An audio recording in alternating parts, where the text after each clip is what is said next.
Hello and welcome to Tricks of the Trade channel.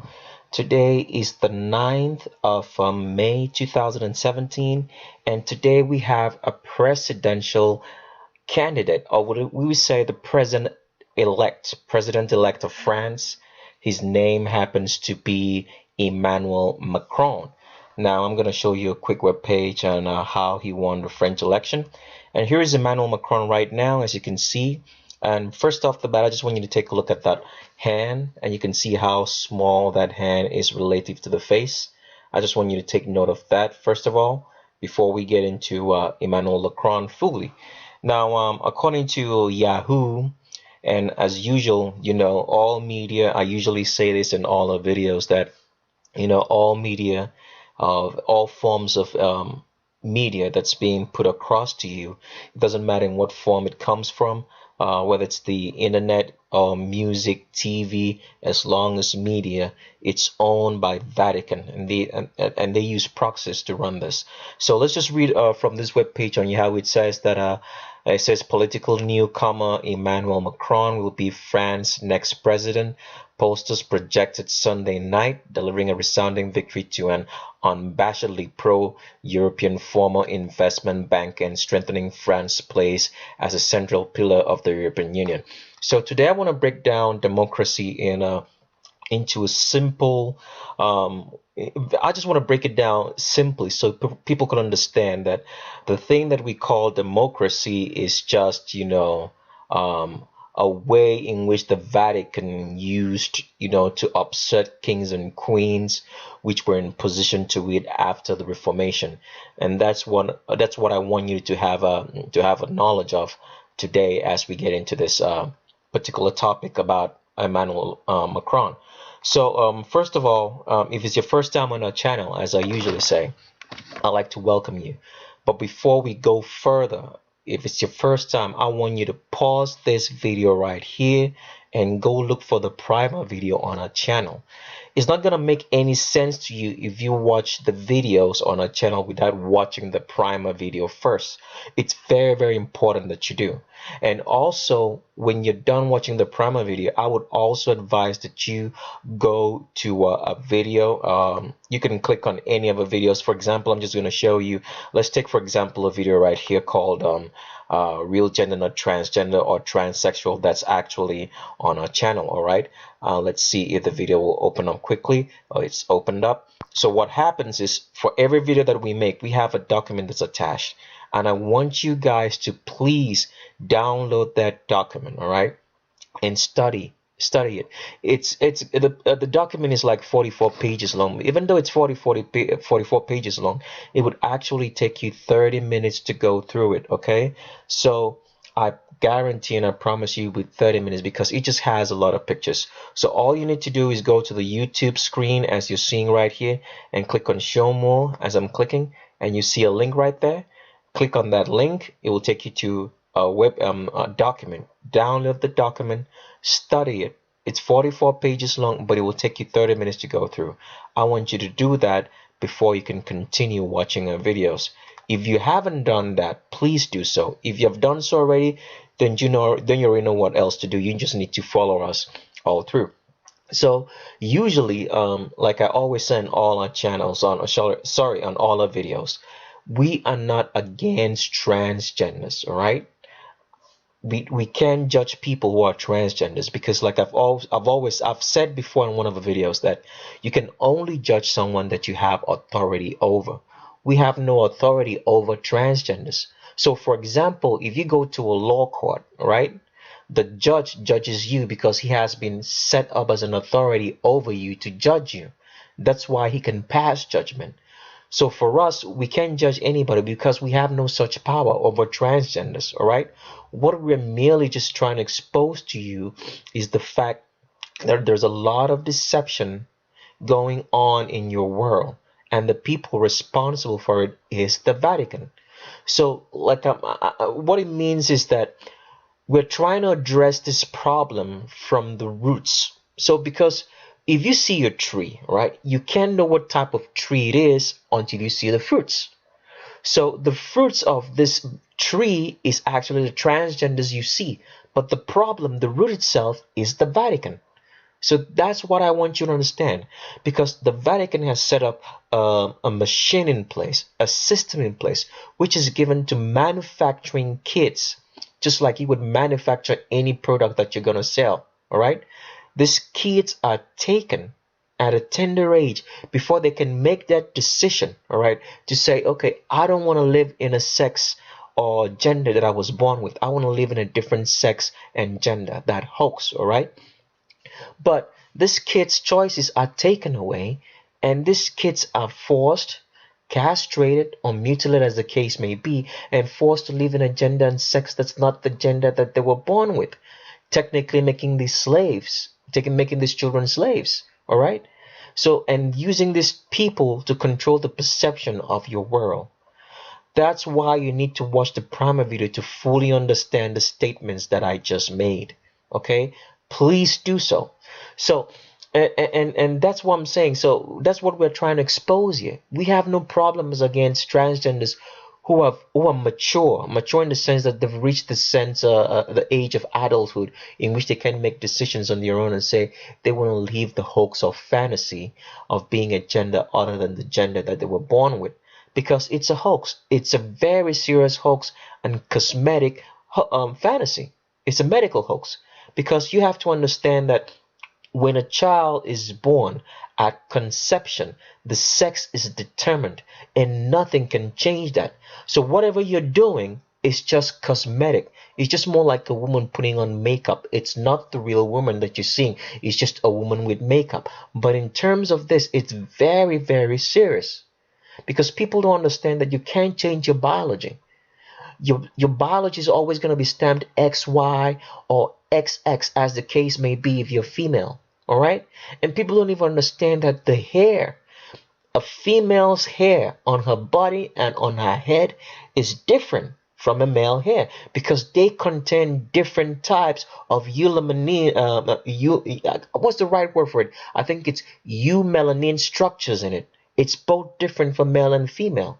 So that's how much the differences are so far apart, so different. All right? So for example, a female will have a 120-degree arch in her pelvis. That's never going to change. A male is going to have a 90-degree pubic arch or less. That's why a woman can be able to spread her legs and, have sex and bear children, which men can't. A female's pelvis is much more heavier than a male, right? And males have broader shoulders and heavier skulls. Men have 10% more brain matter than females. A female will always have an arch in her back so that she can carry the weight of children. There is no female in this world with a straight back, except the female is 90 years old and walking with a cane, and even that you will still find an arch in her back. So those are some of the skeletal differences that is never going to change. Anything else you change on the body, maybe by taking testosterone and bulking up and building yourself up, is just cosmetic. It's cosmetic. And your body's always going to be fighting to be in a sex and gender that you were born with. So you're fighting a losing battle against genetics, and genetics will always win. So I want people to understand that. So what we're trying to expose to you, because I don't want people to get so enamored, all right, by trying to find transgenders, we are trying to demystify your world so you understand the reality of your world, because that's why we use transgenders. Is there are fruits, they're the things that you can physically see, because these are people that you see every day, all right? So that's one thing I want you to notice. So let's get back to the subject of what I'm trying to talk about before we get into Emmanuel Macron, who happens to be the president-elect of France in 2017 as of today, which is the 9th of May 2017. So we'll get into it in a minute. But first of all, I just want to show you a few things, all right? Now, let's get to the subject of what we call democracy, all right?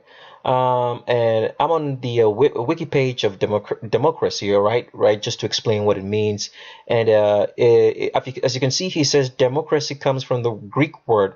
I can't pronounce the word because I don't want to. Let me just try a little bit. It says democratia, all right? It means literary rule of the commoners, all right? And if we go down into this web page, you can actually just pause this video at any time and copy out that link, right? So, and paste it on your web page and do your own study as well. Now, let's go further into the web page just to show you some certain things. Western democracy, this is what I want to read, and just follow my mouse. It says Western democracy, right, as distinct from that existed in pre-civilized societies, is generally considered to have originated in city-states such as classical Athens and the Roman Republic. All right? Like I'm always telling you, the Vatican is never too far away from anything. Now, here is something I want to tell you about democracy you probably will never hear in like your history books. And if you don't, even though you read through this web page and you get done with it, you won't understand how democracy came to be. Now, democracy was something that was practiced in like the Greek started, as you can see here, showing you it's a Greek word, but it wasn't something that was practiced as it is today. It was just something that was the Greeks just practiced because the Greeks were one people or one ethnic people who wanted to, like they had an affinity for all sorts of things. It's from the word Greek that you have homosexuality. All right, they had an affinity for all sorts of things, but I don't want to go into too much details about who the Greeks were and what they looked like. That's a study on your own that you have to do. I don't want to get into that. Today's not the day for that conversation. We just want to strictly stick to democracy and define it, demystify it, so you really understand what's going on. So now here's the story about democracy. As you can see right here, after I read that web page, it says that Western democracy originated in the city of classical Athens and the Roman Republic. Okay, now so here is the story actually. So during the Reformation, right? The Reformation that started with people like Martin Luther in the 1400s, in which Martin Luther hanged a thesis on the wall claiming that the Pope was not of God, that he did not serve God, which is fact and still remains the fact till today. The Roman Catholic Church system has nothing to do with God. It's just a facade. What they're actually practicing at the very highest ends as you go higher up in the hierarchy is actually what they call the Luciferian religion, all right? But I don't want to get into too much details on that. The lay Roman Catholics, the people who go to mass every day and go to confessions and feed on their communion, they don't know that. They think they're actually worshiping God. But the higher up you go in the hierarchy, you find out that it's got nothing to do with God, because you can clearly see that when you go to, except you're very blind, when you can clearly see that because you have all this statues and symbols and praying to the Virgin Mary, which is not biblical at all. None of that, right? The Hail Marys and all that. If you're someone who's actually interested in following God, at the end of the day, you should be aware that this stuff is not biblical, all right? So let's get back into the story. So during the the Reformation started by Martin Luther and a couple of other monks, in which they Martin Luther hanged his thesis on the wall and said that the Pope has got nothing to do with being Christian. Now, there's one Bible I would like you guys to study on your own besides the 1611 King James Bible, which I always recommend. Is the Geneva Bible. When you study the Geneva Bible was I think it was created in 1599.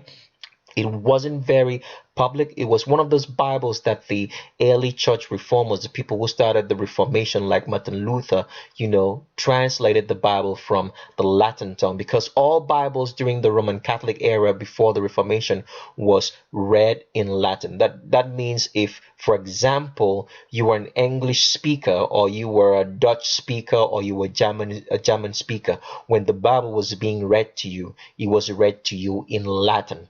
The people could understand what it was saying. They would just agree with what the priest said. He could interpret it in any type of way, and people would just accept that. It's still what goes on today around the world in most churches, because you have somebody who's called a pastor. He comes in and he takes a portion of the Bible and he just reads it to you. He explains it to you, and people don't never go back home and actually study on their own. They just accept what's been done or what's been told, and they just go back. Is this all this was?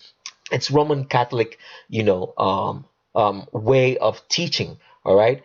And so, and a lot of the people that a lot of, to me, I gotta be very, very honest. I'm gonna just say the way I feel. I don't really believe that there are any pastors who really preach the word of God out there. I think to them, it's just, let's say, I would call it just a social gathering, so they can just maybe fill their pockets up with tithes and offerings and all that, which is not even biblical anymore. And then you just pass on silly information with you. And based on the fact that they have a 501c3 tax deduction that they have to adhere to, they necessarily don't tell you the truth. Otherwise, because the 501c3, which is a tax exempt status that churches have, says that you shouldn't say anything against the government. You shouldn't be really politically inclined. So you can't say anything that's going to affect that status. Otherwise, they're gonna take your 501c3 away from you, and you start paying taxes. So a lot of the people who you think are pastors never tell you the truth. They won't tell you because of that particular 501c3 status. They're just interested in lining their pockets and getting money. So let's get back into the Reformation, because I just got off the line there. I was just throwing that in there. So what happened was, during the Reformation, in which Martin Luther started, what happened was a lot of kings and queens during that era, when they were exposed to the word, all right, and exposed to the word in their own native tongue, different from the Latin tongue in which all teachings were being passed on, they started understanding that the Pope, right, was not of God, that he had nothing to do with God. He had nothing to do with Yehoshua, or Joshua in English, as in which is being misinterpreted today as Jesus, all right? He had nothing to do with that he wasn't of God. So this tore up the Roman Catholic kingdom. So a lot of kings and queens, all right, started rebelling against the Roman Catholic hierarchy. And they succeeded from the Roman Catholic Empire, right from, let's say, the old, what they call the Holy Roman Empire, which was led by the Germans way back then, to like the Dutch empires, the French, and also the English. All of those empires decided to succeed from the Pope, all right, and said that they don't want to be part of the Roman Catholic kingdom anymore. So the whole Roman Catholics now, the Roman Catholic hierarchy at the Vatican now had a problem on their hands, because they were losing power. So they started the Counter-Reformation. Now the Counter-Reformation, in today's simple terms, I would call it the New World Order. So when you hear the term New World Order, it's still part of the Counter-Reformation, in which that the Roman Catholic Empire had lost, had lost its power and control over so many kingdoms. So they were fighting to bring back those kingdoms in. All right. So now what happened was, during this particular era in which the kings and queens now succeeded, all right, from the Roman Catholic Empire, the Roman Catholic the Vatican now started thinking, how can we make sure that kings and queens, all right, don't have this kind of power anymore? Because in that time, you have to understand that monarchs ruled till the day they died. So if a monarch succeeded from the Roman Catholic Empire, so for the next 40, 50 years, if he was still alive, that means there was no way the Vatican could get back that country back into its empire again after they succeeded. So the Vatican now thought about what they call democracy. They now thought the only way that you can actually remove kings and queens from their thrones was to make sure that you had the people, all right, get fed up and decide to go against their kings, all right? So they implemented what they call, this is how democracy came into being, and it is being practiced as it is today. Now, the first place that these people practiced democracy was in the French Revolution. That's why it's very, very important that you study the French Revolution. I keep saying that all the time. We actually have a video in which I lay some small emphasis on the French Revolution. And let me see if I can find the name of the video correctly here so I can actually show it to you. I think it's the Iggy Azalea video, in which I talk about the French Revolution. Let me just make sure that that's the right video. So I'm going to my channel list right now, or video list on our channel, just to see if I've got the name right. It's still loading a little bit, so let me just keep talking. So the French Revolution was the first step in which democracy was being implemented. Now, how did the French Revolution get so successful? Now, what the Vatican did through its proxies and people they own was to make sure that they control the food supply. So when the food supply was shortened, right, and people couldn't get bread or food to eat, that's when the trouble started. They started looking at the king. I think it was King Louis at that point in time, and that's how the French Revolution started. So the people use the Roman Catholic used proxies to instigate the people against their French king, and that's how their French king got killed, and that's how democracy came into being, in which they would say that the commoners would have the right to actually choose who rules over them. All right, so that's how democracy came into being as the way it is being practiced today through the French Revolution. All right, okay, so the video is actually Iggy Azalea, Transgender Transsexual, part 2 is the part 2. You should look for that, in which I talk about the French Revolution a little bit.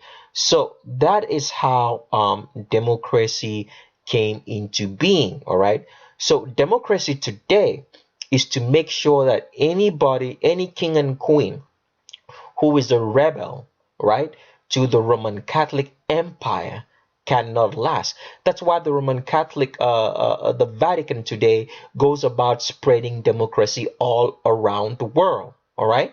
So the only kings and queens who rule, monarchs right now in the world who rule, are people who have given themselves over to the Roman Catholic Empire. So, for example, when you have people like the kings and queens, let's say king and queen in like England, or king and let's say the Saudi Arabian monarchs, or like the United Arab Emirate monarchs ruling, they're all ruling because, right, they're working for the Vatican. They're working under the rulership of the Vatican.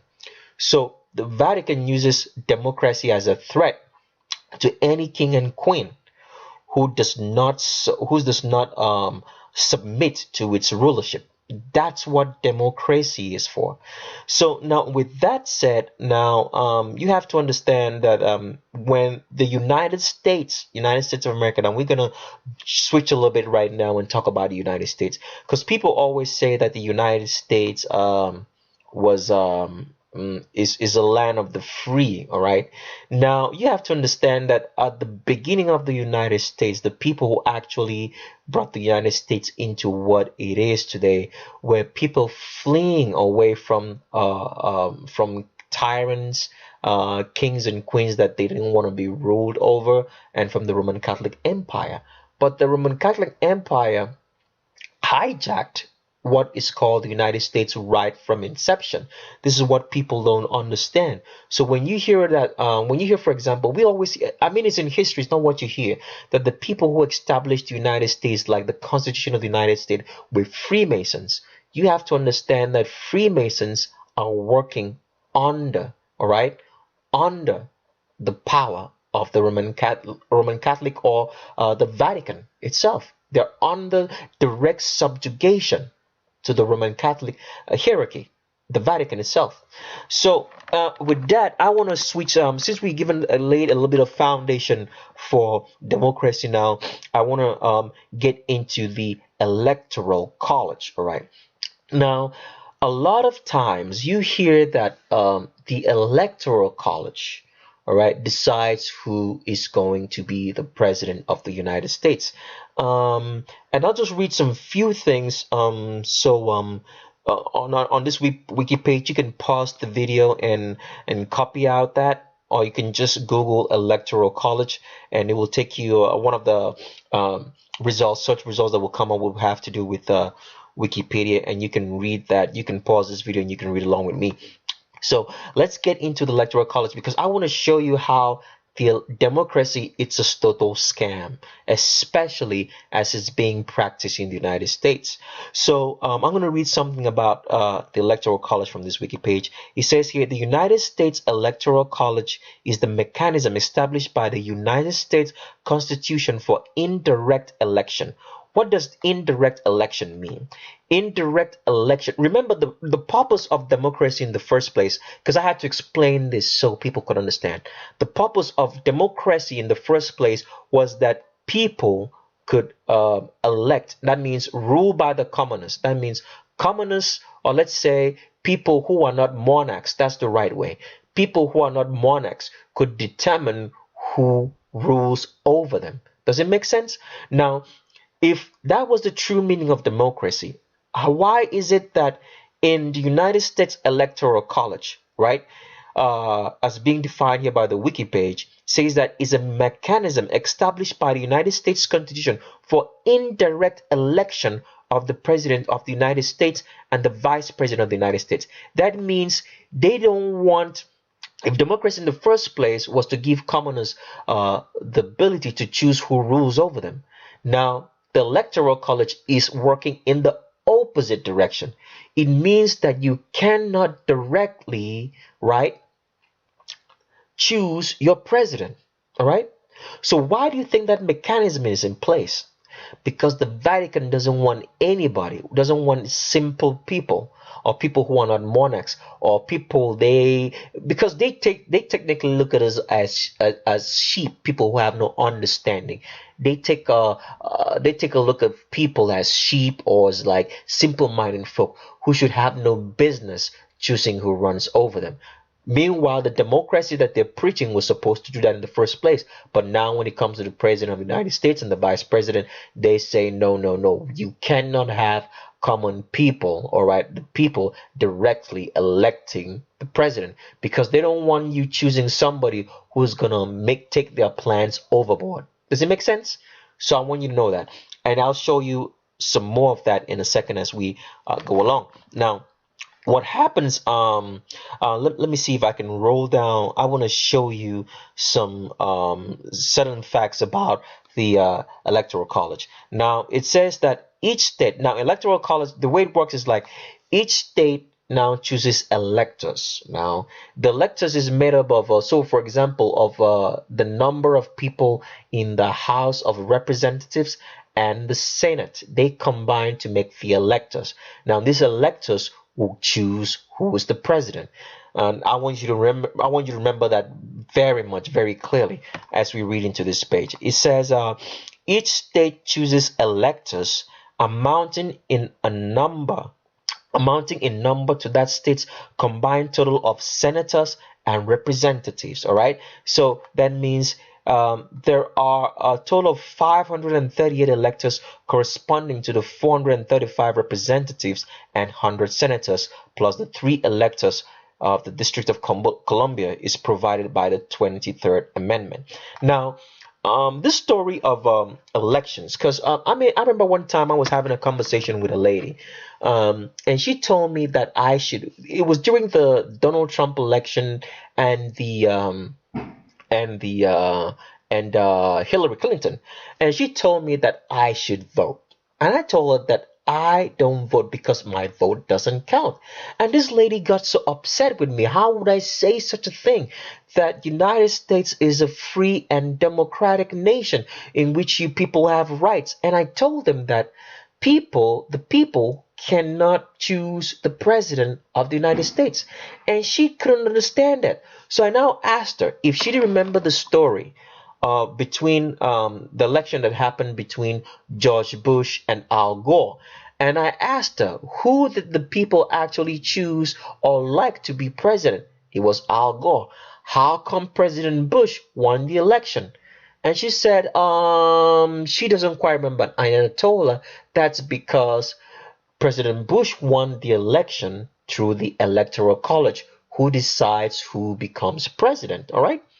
So with that said, let's go back into this page a little bit more to show you. I want to show you before I get into this really, and show you the lies and the deception that the Vatican has planted in democracy and the United States elections to choose its president and vice president. Now, Alexander Hamilton was one of those founders or Freemasons who laid out the plan for the Electoral College. So I'm going to read what he said. All right.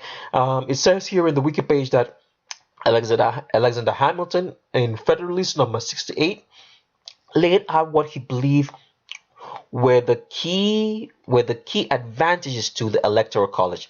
The electors come directly from the people and them alone for that purpose. That is a lie. So I want to show you how the founding fathers of America had already sold out this country, all right, to the Vatican. He says that the people choose the what? Electors. But that's not true. The House of Representatives and Senators, right? Remember, I just showed you from this wiki page that the Electoral College is made of people who have been chosen based on the number, right, like of people you have in the House of Representatives and the senators, right? So he says here that the electors come directly from the people and them alone for that purpose and for that time only, all right? And this avoided a party-run legislature or a permanent body that could be influenced by foreign interests from each election. So this is one of the things they were trying to say was like they didn't want people, all right, to be hijacked and taken over such that they would choose the president wrongly. So let me just put it in very simple terms what that means. It means you're stupid and you have no knowledge of how to choose somebody who should run for you, who should be the president of your country. All right? That's just what it means in very simple terms. So let me get back into the main focus of the two things that the Electoral College was supposed to achieve. Now, here is a particular page. You can pause the video and copy out that link and paste it into your web page, and you can read it also and see. But for now, I want to read this from this particular web page that I'm pointing at right now. Now, it says the article is written by a guy called Mark Schulman. I don't know who Mark Schulman is, but he made a very good article which I want to use for this particular video.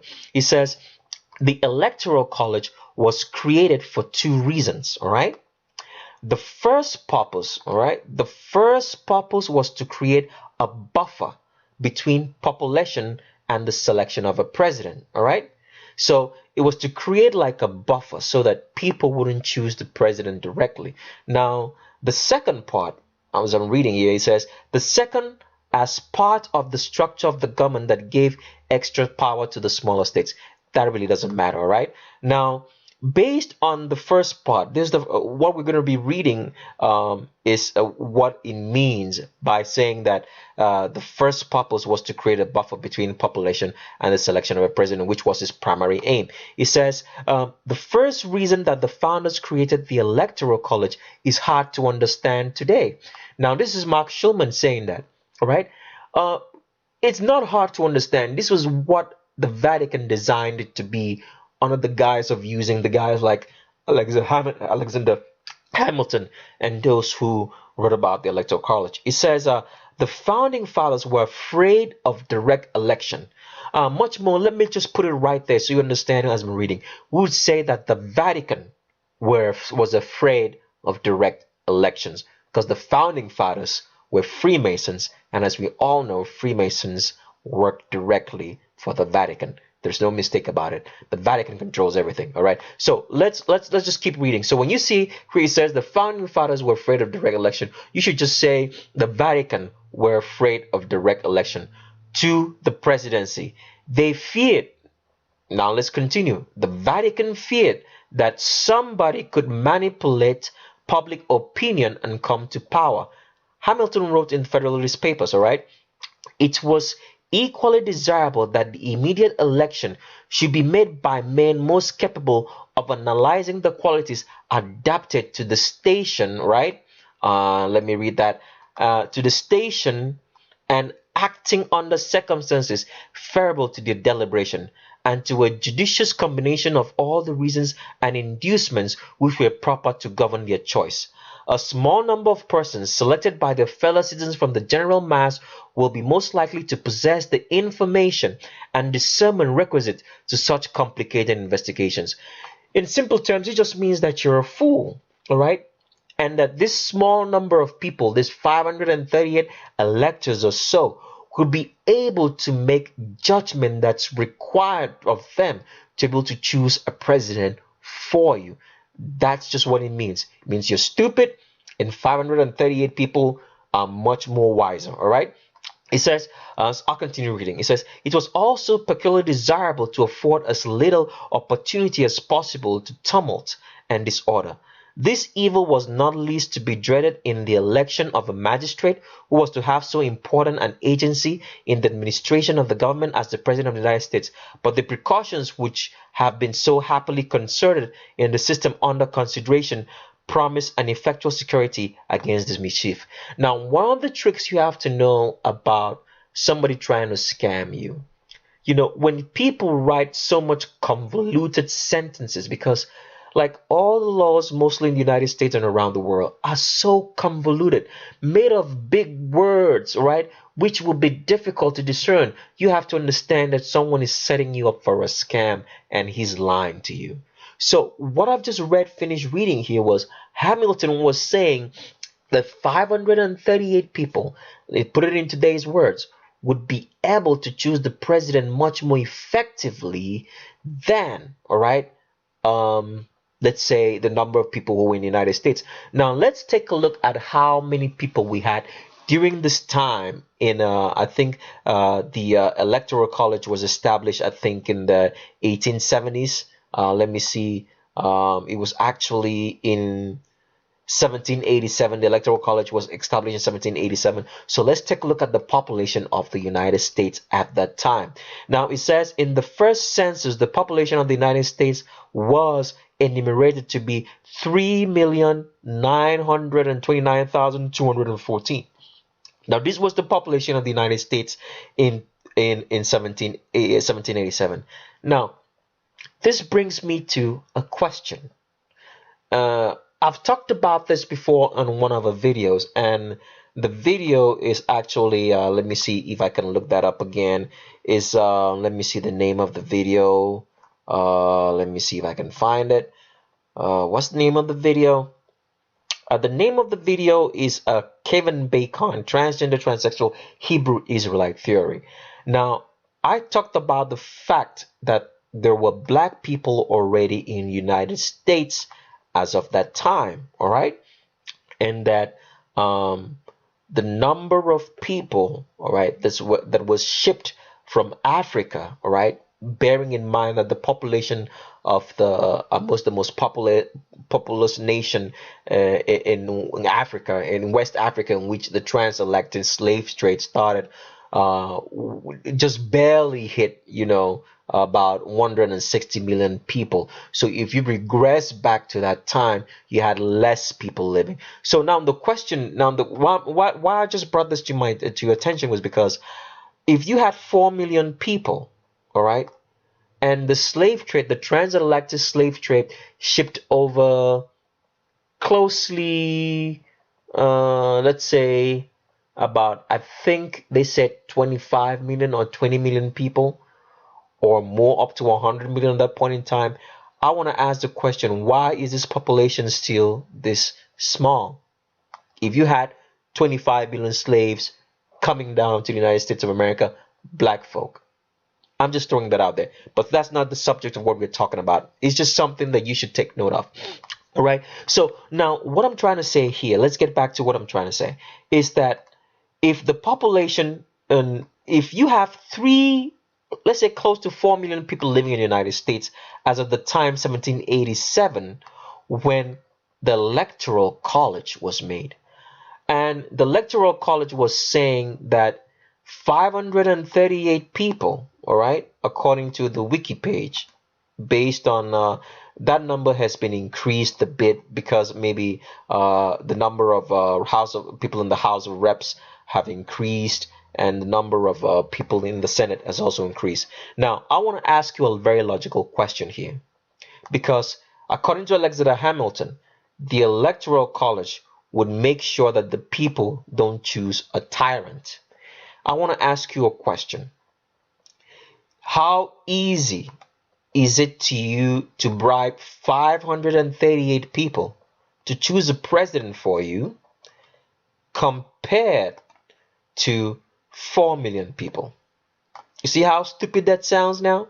So they're saying that 538 people can choose a president much more better than 4 million people. Now, if for example, someone was able or had the kind of money to bribe, all right, people, how easy would which one would be more easier to bribe? 4 million people, right? Or 538 people? I'm sure you would know that it's much more easier to bribe 538 people to choose the president than, right, 4 million people to choose the president.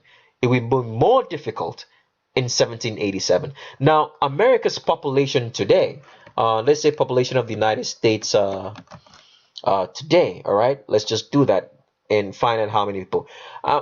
There are 321 million people living in the United States today.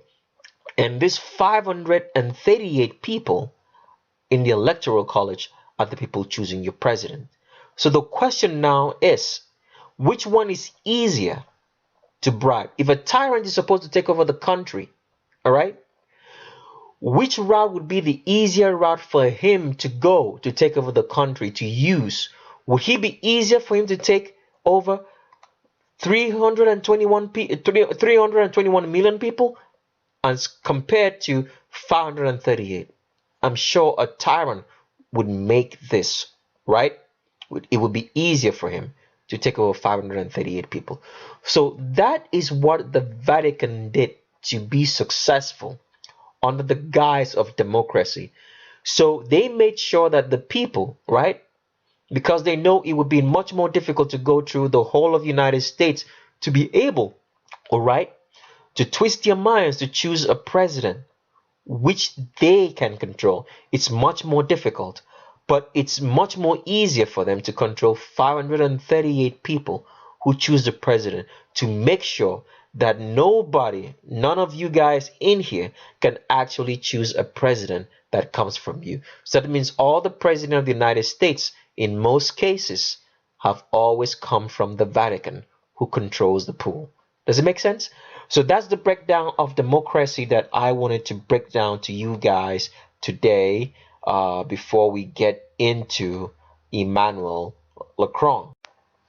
So first things first, before we get into Emmanuel Macron, I want to show you, I'm just looking at Emmanuel Macron's webpage here, and I just want to bring something to your attention. So you can pause this video at any time and actually, you can Google Emmanuel Macron, or you can just, when you Google it, the results come up, then you can go to the wiki result and actually look at this. So we're going to read something from Emmanuel Macron's webpage, because when I always tell people that the Vatican runs everything, I want you to, I want to show you facts, because our channel is dedicated to showing you facts when we talk about anything. So if you scroll through Emmanuel Macron's webpage here, as I'm scrolling through, and we go to his early life, I'm going to just read something from his early life and education real quick. He says, Emmanuel Macron was born in Amiens. Emmanuel Jean Michel Frederic Macron is the son of Francois Nogues, a physician, and Jean Michel Macron, professor of neurology at the University of Picardy.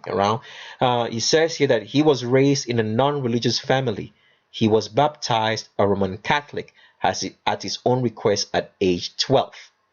So you see what I mean? So when I'm talking about that, when I talk about that the Vatican runs everything, I'm not just saying this. I'm not just making words up. I'm showing you with facts. Now, if you read further into his page, he says he was educated mostly at the Jesuit Vatican school, Jesuits, just like Adam Weishaupt was a Jesuit, of a professor of canon law at the University of Ingolstadt. All right, it says here he was educated mostly at the Jesuit Lycée La Providence in Amiens, right? Before his parents sent him to finish his last year of school at the elite Lycée Henri IV in Paris, where he completed the high school curriculum and under the undergraduate program. His parents sent him off to Paris due to the alarm at the bond he had formed with Brigitte Ozier, a married teacher with 3 children at the Jesuites de la Providence, who later became his wife. This is all just, I just wanted to show you so you can see what I'm talking about, right? That even his so-called wife, Brigitte, right, is also a Jesuit, Vatican trained. These are the people running your world.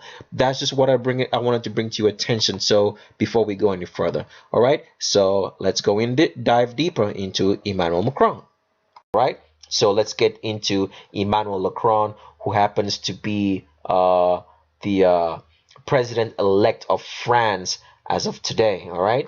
Let's get straight into this transvestigation and show you that Emmanuel Macron is not the sex that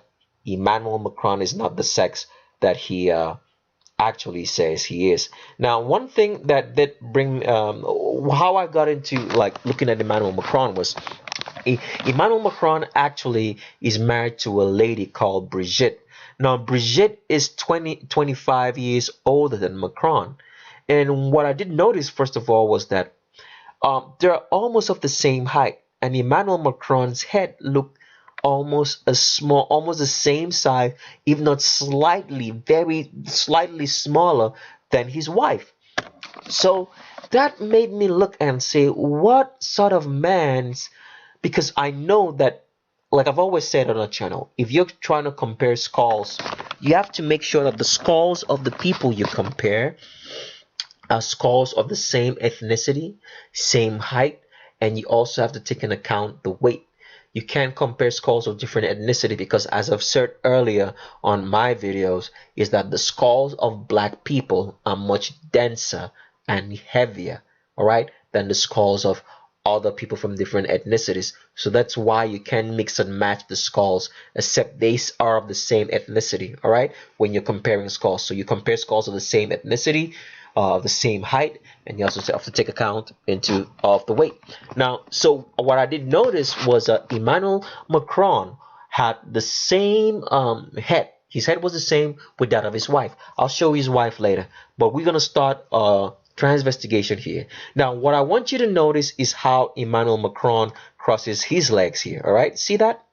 Now, people don't know that females cross their legs at their thighs, and males cross their legs at their calves. So if a man crosses his leg, he's going to cross one calf to the other leg, and he's going to cover up his knee pads, all right? When a female crosses a leg, it's going to show more thigh. Now, why is that? So I'm going to break it down in very simple terms so you can understand why the crossing of the leg happens that way, all right? Now, the reason why that happens is because with a female has a wide pubic arch, which is 120 degrees or more, all right? The wide pubic arch is wide so that a woman can give birth, so a child can come out of the womb. Let me see if I can pull a picture up from a document so you can actually see that better. So here is the document, all right, I just pulled up. So as you can see, this wide pubic arch here, right, is 120 degrees, right?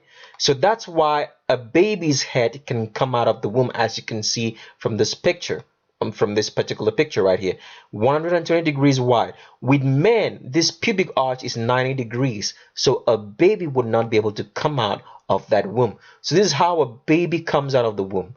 This wide pubic arch enables a woman to be able to spread her legs and have sex in laying down, and men can't do that. Does it make sense?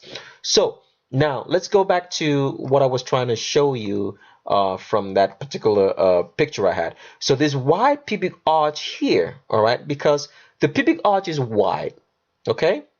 So because the pubic arch is wide, it pulls the pelvis further apart. So because the pelvis is further apart, the legs of a female are further apart. So because of that further apart, remember I talked about the Q angle, right? The Q angle is more acute. That means the angle from the knee to the hip is much more acute than that of a male. So because of this Q angle, this acute Q angle, it makes a female to be able to cross her legs more, right?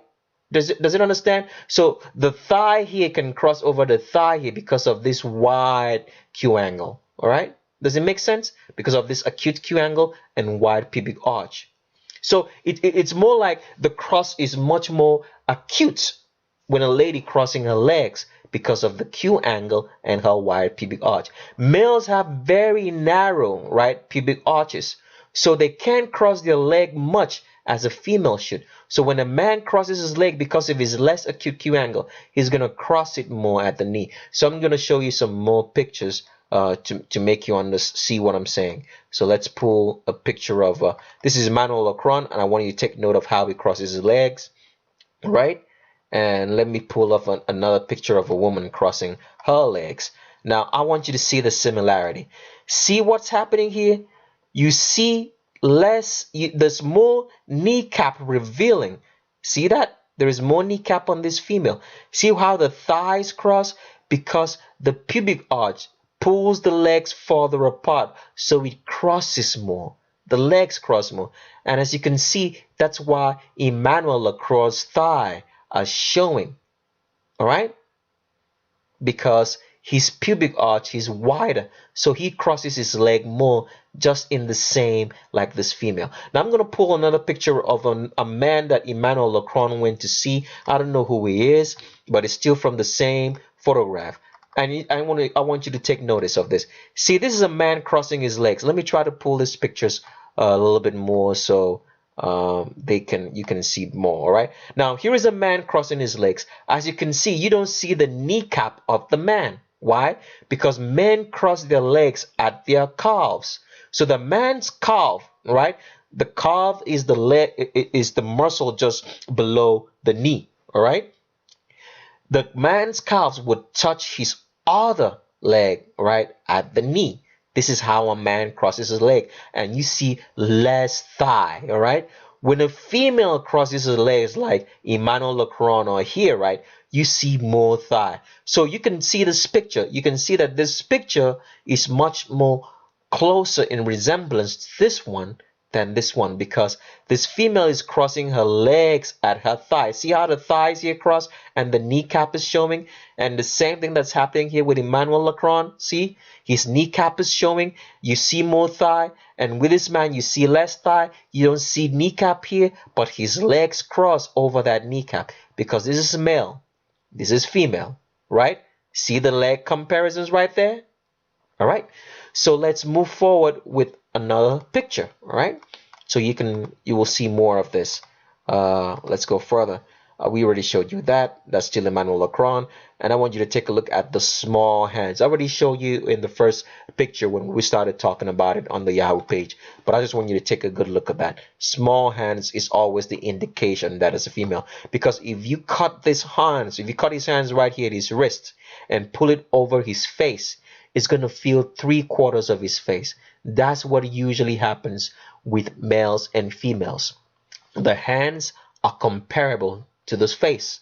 If you cut your hands, if you're a man, and you pull it inside your face, it's going to fill up your whole entire face and leave little or nothing less. If you're a female and you pull that, you'll align your hands from your chin, all right? From your chin to your wrist. You will see that it fills 3/4 of your face and leave some space out. That's always the way it is. Hands in relation to the face based on male and female. All right. Let's go further. Some other pictures. And here's Emmanuel Lacroix with Brigitte. Now remember the thing I told you about the skull comparisons. You can see right here, all right, that this female is wearing heels, which means that she's very, very short. And this guy over here, all right, is wearing what? Flats. So here's a short lady, all right, and here's a tall one. But you can see the skull comparisons right here. Let's say they're both, she's slightly leaner than him. Let's just say that. But on the skull comparison level right here, if he was male, his head should be far more bigger than that of his wife, which is 25 years older than him. I have nothing against females who are older than men. It's just society has made it in such a way that females actually think that the man or their spouse should be older than them. It's never the case. It's just an age. As long as you're an adult, it doesn't really matter. All right. I'm just saying that just for the fact that I'm trying to make comparisons of the skulls right here. So if he was male, all right, his head should be considerably larger than that of his wife. But as you can see, even the neck is so small because that's the neck of the female. Take a look at the shoulders too. It's way too short. Take a look at the hands. If I draw a line from Emmanuel Crutch's hands right here, right, from his crutch down to the arms of his hands, you will see that line ends inside the palms of his hands. Always clear indication that you're looking at a female. Now, if it's your first time on the channel, I'm going to show you what I mean exactly. Let me just pull up one of our documents right here so you can see what I'm talking about. And here is it, all right? Where is it? Okay, here is the picture. Now here is a female right here. If I draw a line from this female's crutch down into the palms of her hands, down to her arms, that line goes inside the palms of her wrist. Clear indication of a female. If I do that for this other female right here too, I draw a line from her crutch down to her arms. It ends inside the palms of her wrist. Clear indication that she's female. And so the same thing with Emmanuel Macron here, all right? Draw that line from this crutch. Go right, go left. It will end inside the palms of his wrist. The arms are too short for it to be a man.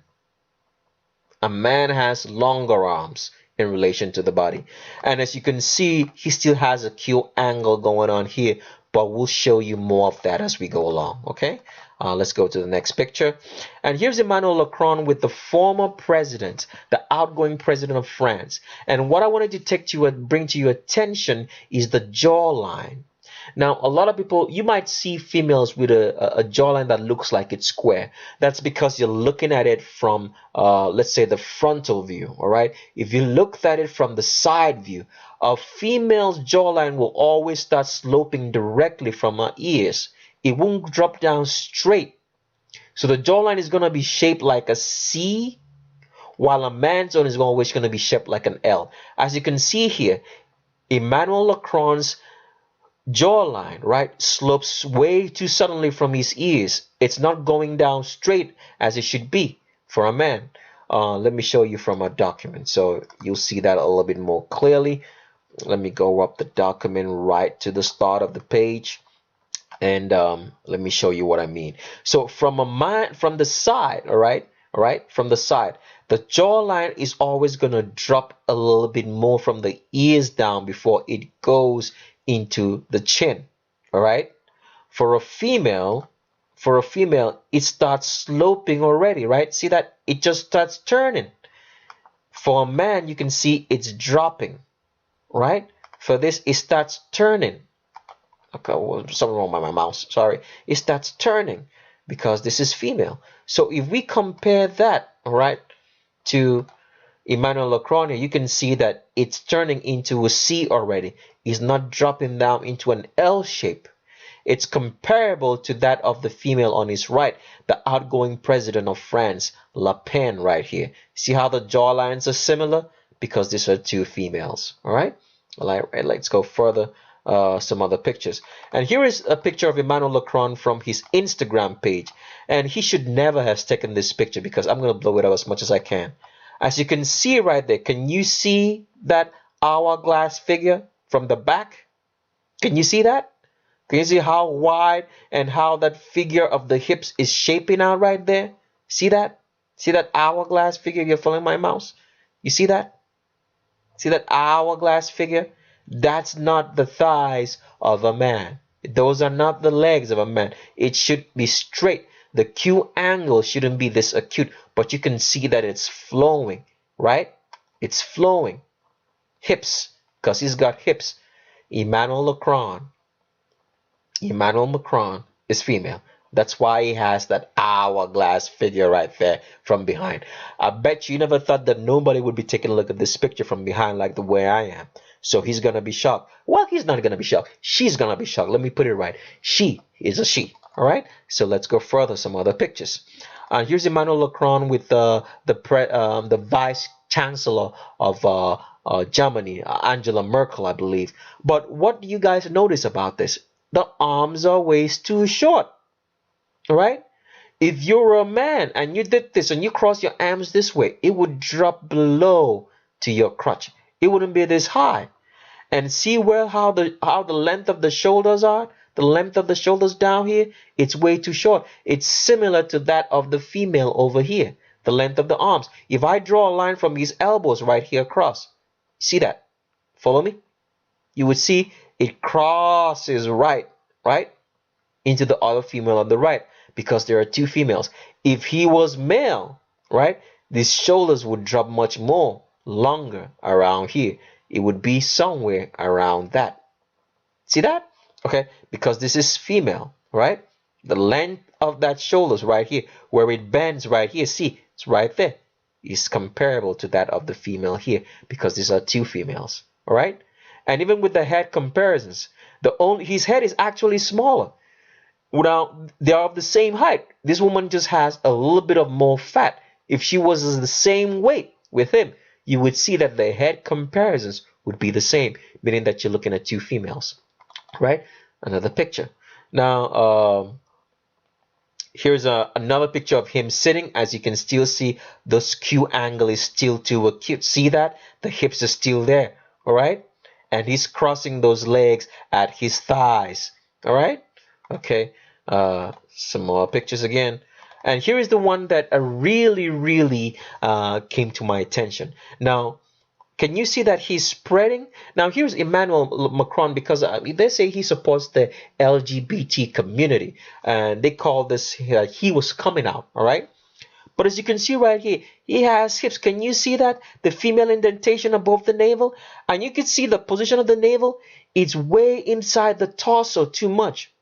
Now, a man's belly button is going to hang lower. It's going to be hanging lower to the waist. It's going to be somewhere around where you have my mouse resting right here.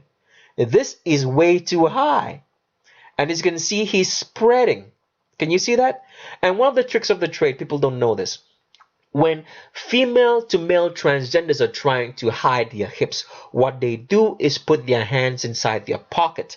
As you can see here with Emmanuel Macron, he's trying to hide the hips so you don't see it. So he puts his hands inside the pocket. But you can see he's still spreading. Can you see that?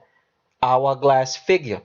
The navel is way too high in the belly. It's not low. And he has what I call the curves of the pecs. Now, what do I call the curves of the pecs? I'm going to pull up some more pictures so I can explain this more. So bear with me for a second. So I've pulled up some pics, so let me show you what I mean by the curves of the pecs. Now, I'm sorry if this picture is too graphic, but I just have to show you.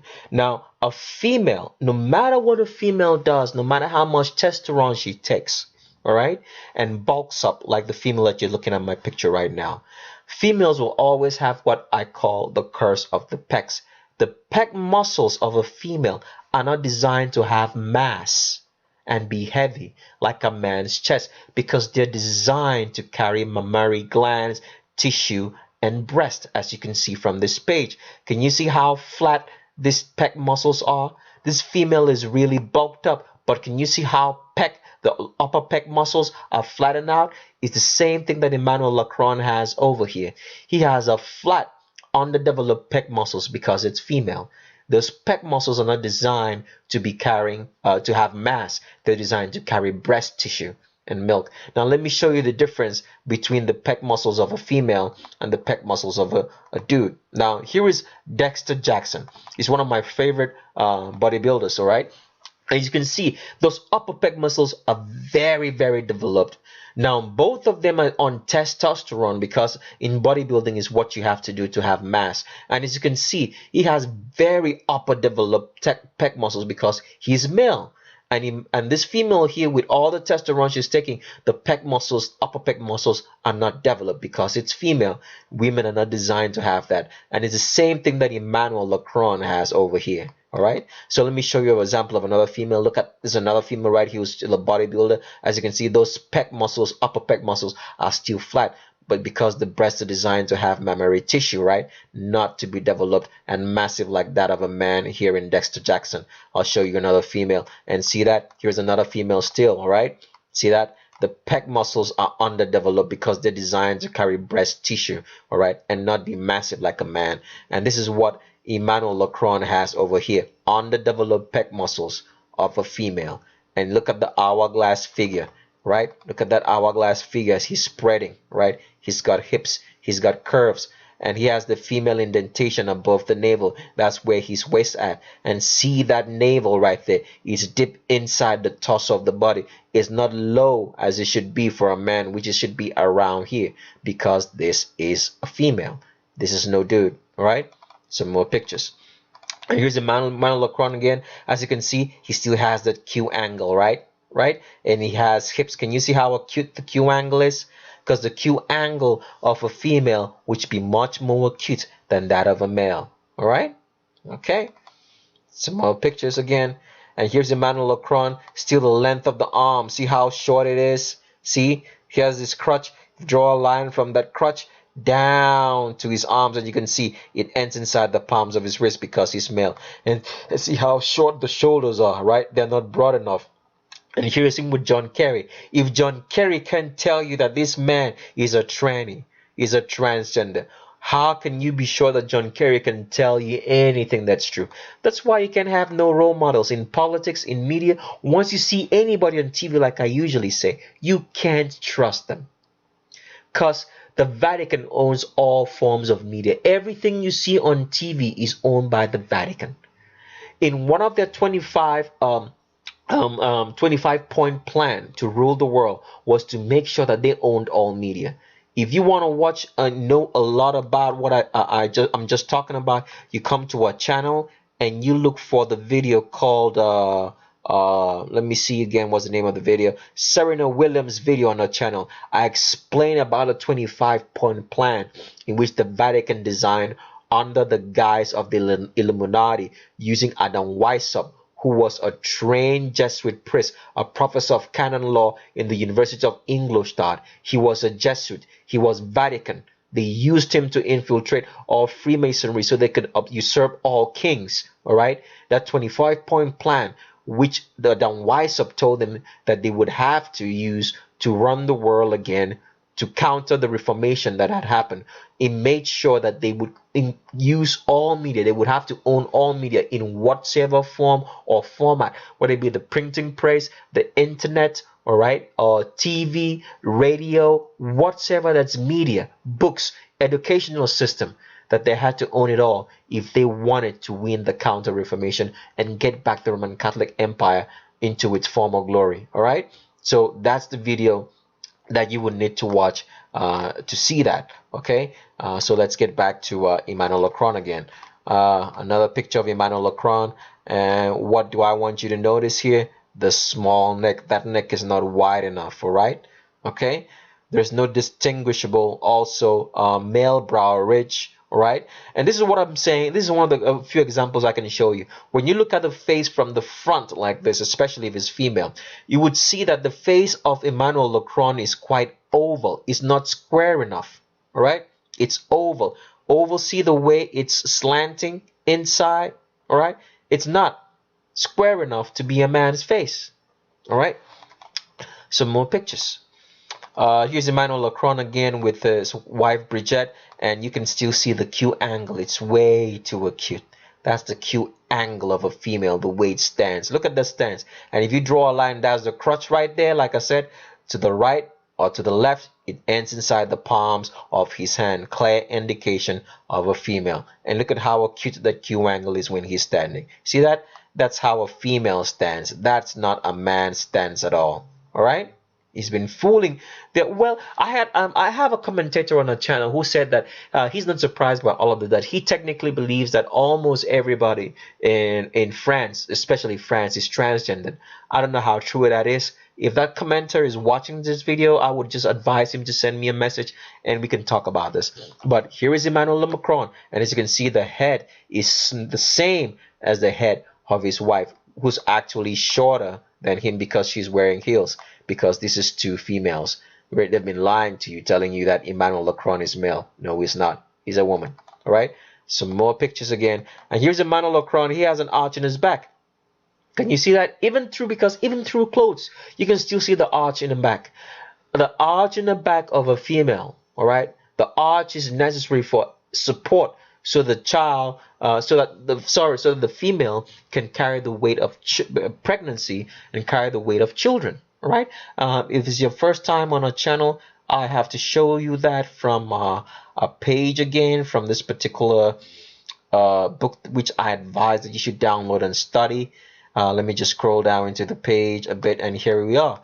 And you can see a female always has an arch in the back. Here is a female and here is a male. Female always has to have an arch in the back. The arch starts below the shoulder blades to start dipping in, all right? When it gets into the navel, it starts coming out into the pelvis, all right? The female's always arch, back is always going to arch. It's going to be in the shape of a C or an S, depending on where you draw it. A man's back never arches. It's going to be straight. If a man's back is going to arch, it's going to be shaped like a D, as you can see here. It's going to arch outwards. A female's back arches inwards. A man's back arches outward like a D or a P, and then goes straight into the pelvis. It doesn't matter how the female looks, all right? She always will have an arch in her back, all right? Let me show you that from our web page again. Let me scroll down a bit. My picture is loading a little bit slowly, so give me a second. So when a female bends, all right, you're going to see that arch in the back. So a female's back is always going to bend or arch more because it's female, all right? It doesn't matter what the female looks like. If she's small or she's big, there's always going to be an arch in the female's back, all right? Here's a small lady on the right. You can still see there's an arch in that back shaped like a C or an S, depending on where you draw it. A big lady to the left, you can still see the arch in her back, all right? Doesn't matter if she's got muscles or not. Here's a muscular female. There's always going to be an arch in that back, right? Always. Muscular female, arch in the back. And that's what Emmanuel Macron here has, an arch in his back, even through his suit. You can still see that arch right there. That's the arch of a female, all right? Let's go further. You can still see that arch right there. Doesn't matter what clothes you wear, male or female, we'll still see that arch. You can still see that arch in the back, all right? And look at him with Brigitte Nielsen. You can still see the hourglass figure. Can you see that? And how acute that Q angle is? See the angle here? If this was a man, it wouldn't be this acute. It would be much more straight. But he's in shorts, and you can see the Q angle right there. I wouldn't even want to talk about the knees as well. This is the knees of a female, because remember, females have more developed quadriceps muscles than their hamstrings. Why are the quadriceps muscles more developed than the hamstrings? Because there is a wide pubic arch. And because of the wide pubic arch, the Q angle is more acute. So in order to support that Q angle and the weight of the arch on the weight of the pelvis, all right, the upper muscles here are much more developed. Because the upper muscles here are much more developed than the legs, they cover the kneecap up. So you see less kneecap for a female. If it was male, you would see a lot of this kneecap. I'll show you another picture so you can clearly see that. All right. Here's Emmanuel Macron again. As you can see, the Q angle is way too acute. That's the Q angle of a woman. And see how short the torso is? I'm not saying men can have short torsos, but this is in relation to the Q angle right here. Acute Q angle. See that? See that acute Q angle? That's the Q angle of a female. All right? right? See how short the shoulders are and how he's trying to raise his hand and how short the hands are. See how small those hands are. Those are the hands of a female. A man's hands would be larger in comparison to his face. All right? Okay. Still showing you the short arms here again. Short arms in relation to the crutch. Draw a line from this crutch. It ends inside the palms of his hands. Go to his left. Go to his right. Ends inside the palms of his hand. Short arms. All right? Okay. And here's the picture I wanted to show you again so you can see. See how those knees are? The knees are not protruding enough. All right? See, these knees are comparable to the female on the left, his wife. All right? Can you see that? Because if he was female, he would have, if he was male, he would have more of this kneecap showing, which is always a clear indication of a woman. Let me just show you a couple of pictures from our channel so you can see what I'm talking about. So let me pull up the picture. Let me see if I can pull it up real quick. Right, and here we go. All right, let me pull this to the side and increase that a little bit more so you can see that. You see he has less kneecap showing because those are the knees of a woman. All right, as you can see, there's a woman to my right, and because of that upper thigh development that I told you guys about, because of the Q angle in which the upper thigh is more developed to support the Q angle of a female, because of the wide pubic arch that a female has, which covers up, because the upper thigh is more developed than the hamstrings behind the quadriceps of the upper thigh. It covers up more of the kneecap and gives it a smoother line, as you can see right here. So these are the knees of a woman. All right, and that is what it's comparable to the ease of Emmanuel Macron over here. See that smooth, not showing, less kneecap showing. All right, less kneecap showing. Less kneecap showing because these knees are the knees of a female, not the knees of a man. All right. Some more pictures. I think we come. Is that the last picture? Let me see if I can see the next picture right here. And that's actually the last picture that we have on Emmanuel Macron. The new president-elect of France is actually a transgender. So with that, I hope that you got something. And I want you to subscribe and stay tuned. And I leave you with these words, as I usually say. Look with your eyes, but see with your brain. Thanks, and bye-bye.